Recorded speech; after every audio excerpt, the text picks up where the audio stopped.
Hi అండి, అందరికీ నమస్కారం. మొన్న దసరా వెళ్ళిపోయింది. ఇప్పుడు దీపావళి వచ్చింది. మళ్ళీ ఒక నెల 15 రోజులకు సంక్రాంతి కూడా వస్తుంది.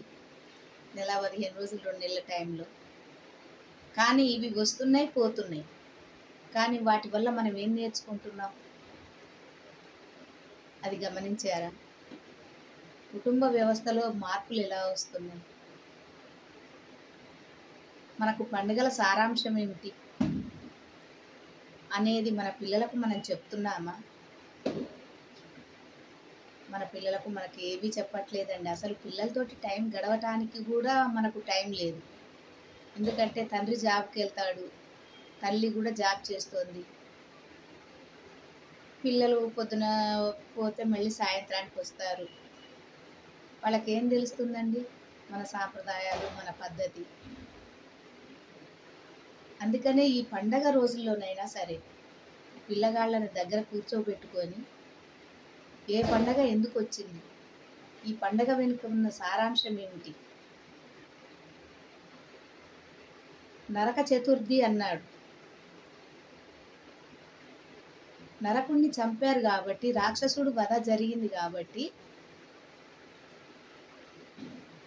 నరక చతుర్థి అయి తెల్లారి దీపావళి చేసుకున్నాం.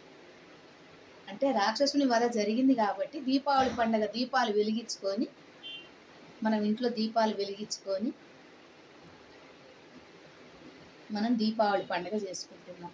దీంట్లో ఇంకొక అర్థం ఉందండి. మనిషిలో ఉన్న కోపం, ఆవేశం, అహంకారం అనే రాక్షసులని బయటికి పంపించి ప్రశాంతత, నెమ్మదితనం, భక్తిభావం అని పెంపొందించటానికే ఈ పండుగలు మనకు వచ్చేవి.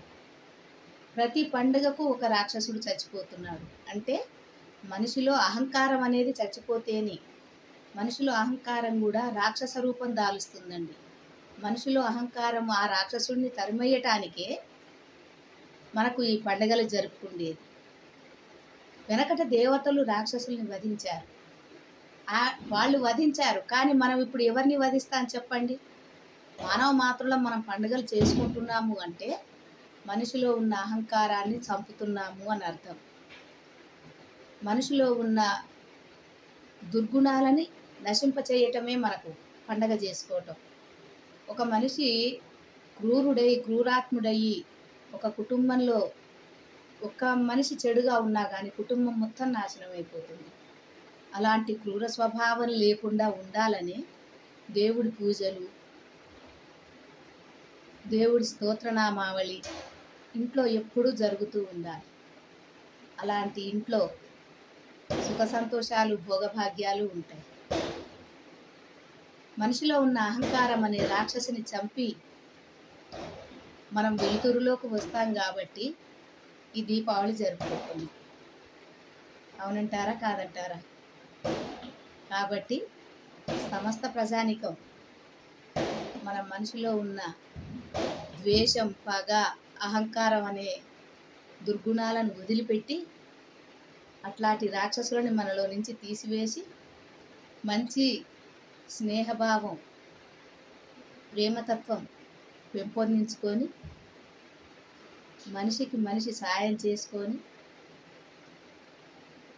పండగలు జరుపుకోవాలని, బంధుమిత్రులతోటి కష్టసుఖాలు పంచుకుంటూ సంతోషంగా గడపాలని మనసా వాచ కర్మణ